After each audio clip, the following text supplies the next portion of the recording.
The unique अकॅडमीने प्रकाशित केलेलं प्राकृतिक व मानवी भूगोल हे पुस्तक भारतीय माध्यमिक शिक्षण प्रमाणपत्र मंडळ म्हणजेच ICSE ची इयत्ता 6वी ते 10वी ची पाठ्यपुस्तके आणि महाराष्ट्र पाठ्यपुस्तक मंडळाची इयत्ता 6वी ते 12वी ची पुस्तके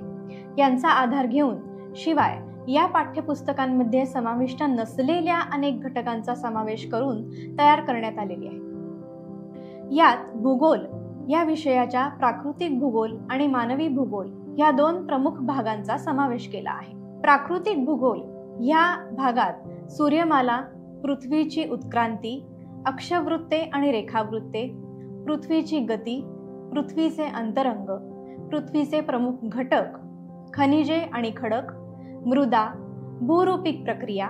पृथ्वीवरील भूरूपांची उत्क्रांती, भूरूपिक कारक नदी, भूरूपिक कारक हिमनदी, भूरूपिक कारक भूमिगत पाणी, भूरूपिक कारक सागरी लाटा, भूरूपिक कारक वारा, वातावरणाची संरचना, वातावरणातील जलबाष्प,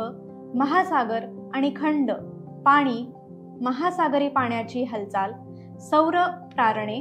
आणि तापमान, हवामान आणि हवामान प्रणाली, भारताचे स्थान,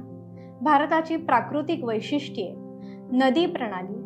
भारताचे हवामान, जागतिक हवामान आणि हवामान बदल, जैवविविधता आणि संवर्धन, परिसंस्था, नैसर्गिक हवामान प्रदेश,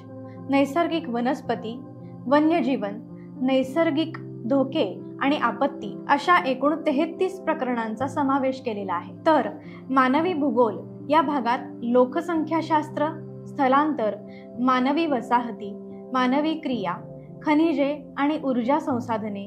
कृषी, जलसंसाधने, निर्मिती उद्योग, वाहतूक, दळणवळण, पर्यावरणीय समस्या आणि शाश्वत विकास अशा एकूण 10 प्रकरणांचा समावेश केलेला आहे। हे पुस्तक खरेदी करण्यासाठी, शिवाय बल्कमध्ये पुस्तके हवी असतील तर ती घरपोच मिळवण्यासाठी डिस्क्रिप्शन बॉक्समध्ये दिलेल्या नंबरवर कॉन्टॅक्ट करा किंवा द युनिक अकॅडमीच्या पुण्यातील बुक शॉपला अवश्य भेट द्या।